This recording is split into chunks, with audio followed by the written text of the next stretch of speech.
Bruh, it's crazy, man.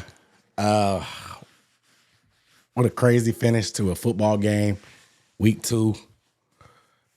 As a Panthers fan, I just don't feel like I ask for much, right? Like, I don't ask for much. We don't get a lot, and I don't ask for much. But, like, after everything that's gone wrong for us, to be able to finish an epic comeback like that, the biggest comeback in franchise history, would have been everything this fan base needed. Maybe it would have brought us together, maybe not. I don't know, because it wasn't a pretty game to start. But maybe, just maybe, it would have brought us together. Maybe it would have got a lot more eyes and a positive light on the Panthers. Maybe it would have just been everything that we needed for Bryce Young's confidence, for Dave Canales' confidence, for the defense's confidence, just to bring it together. But we just can't have nice things as Panthers fans. It's just impossible. It's impossible for us to have nice things, man. It's just crazy. This is crazy. But my name is Aaron Duncan here with the Necessary Bluntness Sports Talk. We are here with Bleacher Report. We are recapping the Panthers versus the Cardinals game. The Panthers lost 27-22 to the Cardinals with an unbelievable ending. Just an unbelievable ending. Like, it got really interesting down the stretch in cardiac cat fashion. It got very, very interesting down the stretch. Like, the game that just started completely horrible. It ended close to about the way that it started, minus the turnover, right? Because the first drive of the game, they send the pressure. We get a free runner right up the middle, in between our center and our guard. Bryce Young tries to buy time and fumbles. He fumbles, puts the ball on the ground, yet another turnover, 5 turnovers in 5 quarters for the Panthers, in particular Bryce Young. Oh, let's follow that up. Let's follow it up. The next drive, Bryce Young, under tremendous pressure, another free runner. Instead of just eating it and taking the sack, living to fight another down, Bryce Young tries to wind up and get it off and throws not even an arm punt. He throws a gift into the air, a very, very nice gift wrapped ball into the air, and it falls directly into the Cardinals' lap. And before you know it, the Panthers are down 10-0. 10-0 because the fumble, it was shades of the Super Bowl 50. We just see them scramble the ball on the ground. Nobody can recover it, scrambling around, and the defense recovers it, gets in the end zone. It was nasty. It was nasty. You know what I'm saying? It just like they came back into the game just to break our hearts one more time, just to do it one more time. You know, like, and we'll talk about how this thing's transpired. But the end of the game, you actually get an onside kick. Nobody ever gets onside kicks. But, of course, my Carolina Panthers do it to make it interesting, just to get our hopes up. Plenty of time left on the clock. In the last drive of the game, we don't complete a pass. There's no legal completed passes. Nothing. No completed passes on the final drive by Bryce Young. We get penalty after penalty after penalty. The football guys, they gave us everything we could want. They even sprinkled in a little holding call on Zavala just to make it seem like it wasn't too lopsided. But we got call after call after call to give us new sets of downs. We had plenty of time. But I don't know what kind of play calling we had where we just continued to try to push the ball so far down the field. We had plenty of time. We could have just took what was there underneath and just matriculated the ball from there. We ran the ball one time, but we had plenty of time to just run regular plays. Underneath, throw me a little 7-yard route with some yak on the back end of it. Throw me an outbreaking route towards the sideline. Give me another T-Mac on a crossing route. But no, I don't even know if T-Mac got a target. Did T-Mac get a target on the final drive? I don't know. And then we got people that are gassed. I understand they called a phantom intentional grounding, I guess to make it interesting, even though he got hit. You know what I'm saying? But like, I don't understand how we don't look number 4's way. Clearly, number 4 was the one that was doing the damn thing all day. He came out for a few plays because he was gassed, but still. And to me, I probably, on that 10-second runoff, I probably would have took the 10-second runoff. Just so I could have that timeout in the bag because our receivers were so gassed. T-Mac did his thing. JT Sanders had a couple decent plays. Renfro finally showed a pulse. Xavier Legette is useless. It's just, man, like, this team just seems like such a poorly coached team. We don't seem prepared. We don't seem like we literally get out coached. We can't sort through blitz pickups. Guys are coming unblocked every time. We just seem unprepared from the jump. From the jump, we seem unprepared. Unprepared, no dog, no fire, no fight. Man, shout out to the defense for actually having a formidable performance. Besides that typical business as usual drive before the halftime, they had a respectable game. I could actually live with a game like they gave me there. They gave up 27 points. 27 points total. 7 points came from the offense turning the ball over and directly there. So they gave up 20. Outside of that crazy, typical blown coverage between Shaw Smith-Wade and Nick Scott before the half, the defense had a respectable game. A respectable game by the defense. I can't even knock them. I can't even knock them too much because the bar is so low for the defense. I can't even knock them. 22, they gave up 82 yards on 22 carries. If it wasn't for that Kyler Murray scramble, it would have been a 50-yard game. They would have gave up 50 yards on the ground. You take out, and obviously they gave it up, but that's not a design run play. It should have been a sack. They blew that too. So I got to knock them for that. But outside of the Kyler Murray scramble, they gave up 52 yards on 21 carries. 2.47 yards per carry. The defense, they did their thing for the most part. You can't ask for anything more. We don't have as many assets allocated to the defense as we do the offense. You can't ask for too much more from the defense. Not in big 2025, bro. You can't. And they did what they could, bro. They got put in the hole from the jump. You really can't knock what the defense did. They only got one sack, but the pressure seemed like they were actually there and making Murray feel them. We were aggressive with blitzes. The coverages left some stuff to be desired. I'm not going to lie. The coverages left some stuff to be desired. Morid gave up a few to McBride. We had the PI call on Mike Jackson early on in the game. And then, of course, Shaw Smith-Wade gets beat on the seam route from Michael Wilson. But my goodness, man. It's just, we just seem so unprepared, bro. So unprepared. And somebody asked, shout out to AP 1111, saying, what if we don't chase points? You have to at the scenario, unfortunately. But if you play the what if game, yeah, you're down, 3? If you take the extra points, you're down 3.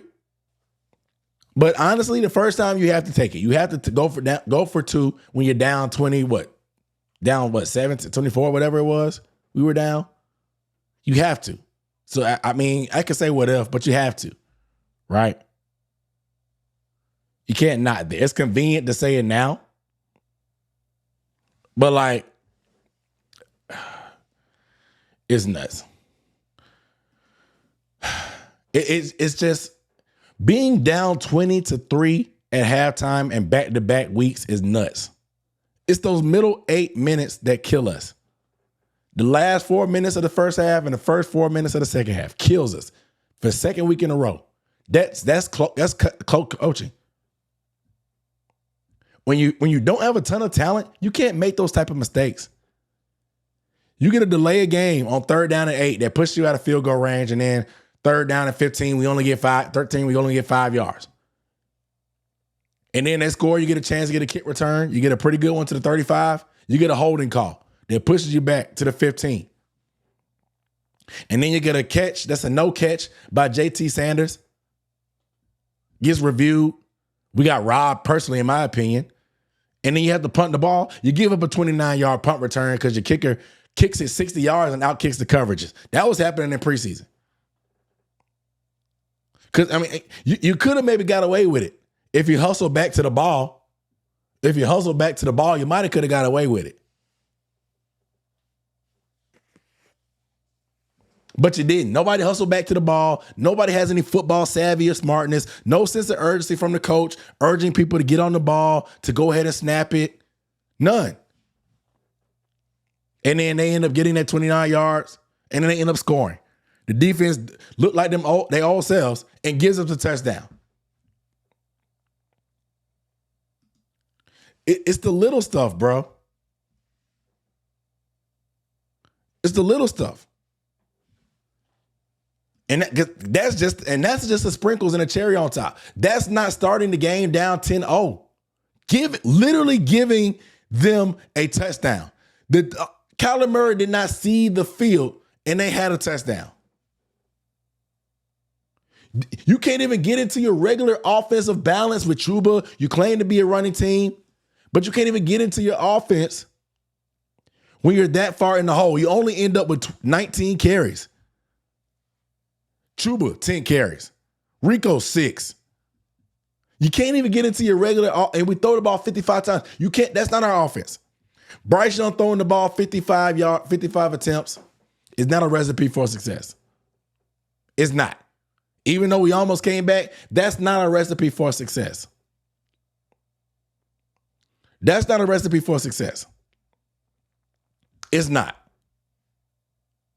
And you can't turn the ball over, period. You can't. And somebody mentioned that we tried to feed Xavier Legette early, bro. I'm not gonna lie. I'm losing faith. I'm losing faith, bro. I'm losing faith in Xavier Legette, man. I'm losing faith, bro. 1 reception, -2 yards. I had more receiving yards than Xavier Legette. I had more yards than Xavier Legette. You had more yards than Xavier Legette. Him and Bryce Young are not on the same page whatsoever. Not even remotely close. We tried to give him the gadget stuff. We tried to do an end around. It didn't work. Tried to do a screen on the very next play. It didn't work. I still don't think we're using him to the best of his ability, but damn it, he's not maximizing the opportunities that he is getting. He's not. And it doesn't look like Bryce has any confidence in him. It looks like Bryce is just trying to throw the ball to give the dog a bone. It doesn't feel like Bryce wants to throw to him. It feels like he's literally trying to give a dog a bone. It does. Because we're throwing fades in the end zone. He threw an out route that was very well covered down the stretch that was all over his Legette. It's just not productive, man. It's not productive. It's not beneficial to the offense. It's so, oh my gosh, bro.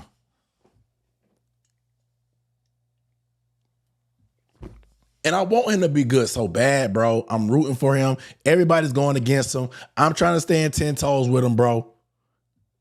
I'm trying to. And I'm still support him, bro. But he's just not helping the team win. And that's just flat out point blank, period. He's not helping the team win. And I hear everybody getting mad. It has nothing to do with the stuff in the offseason. This is the same stuff that we've seen for him. Everything just looks difficult for him at times, playing receiver. The little stuff playing receiver just seems difficult. It ain't got nothing to do with all the off the field stuff because he worked on his game. It's just the way he is, bro. It's just the way he is. It's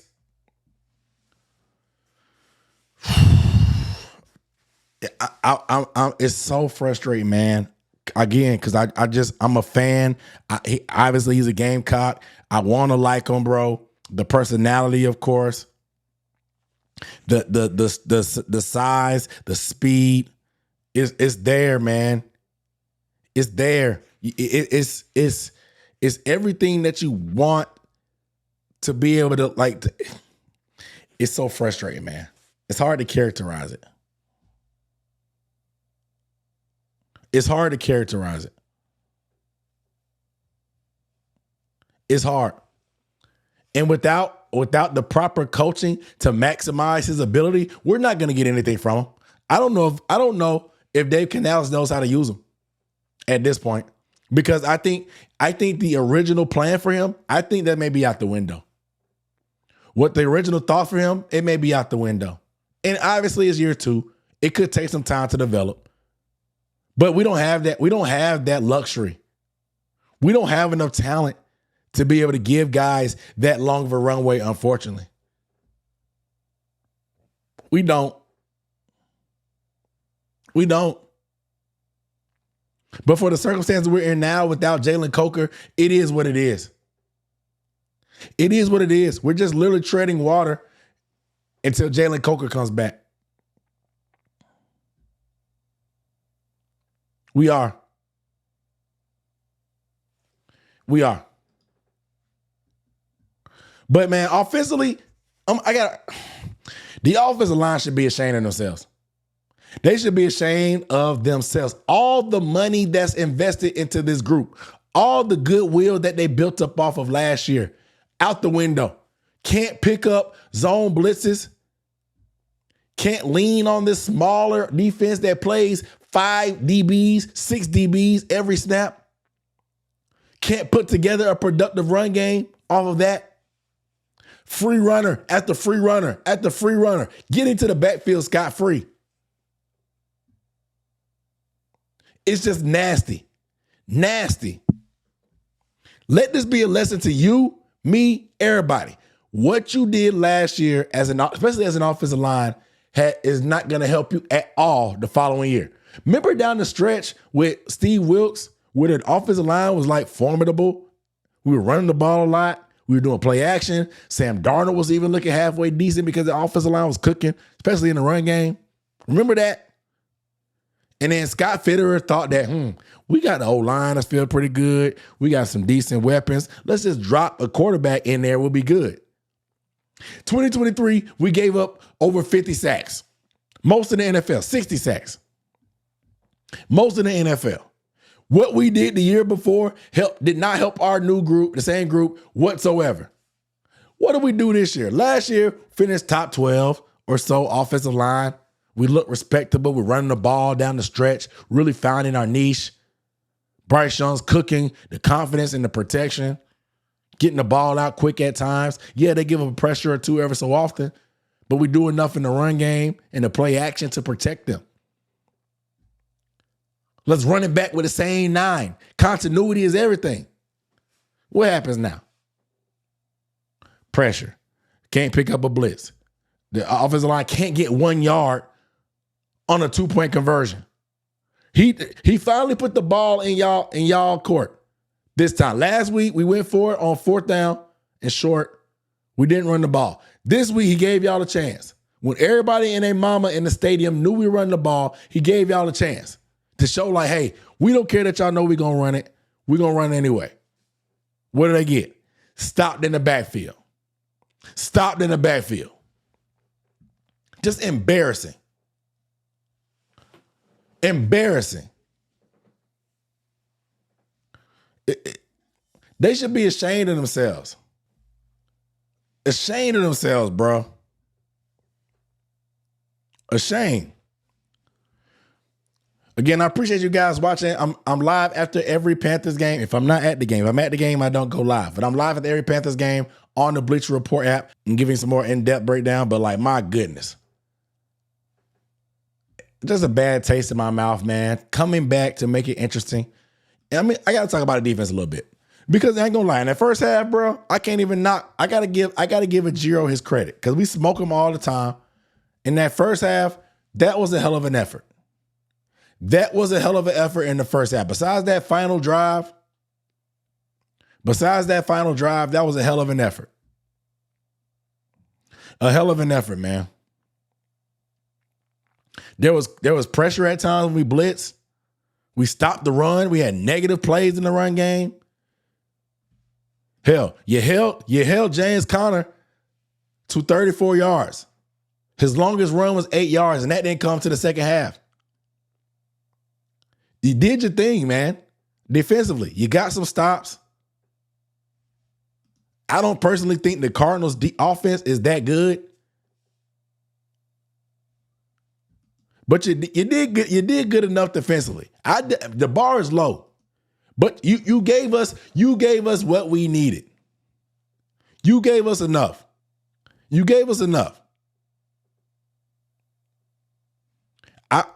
If they can give us performances like that, we should be able to win some games with this offense. Our offense is just pathetic. It's pathetic.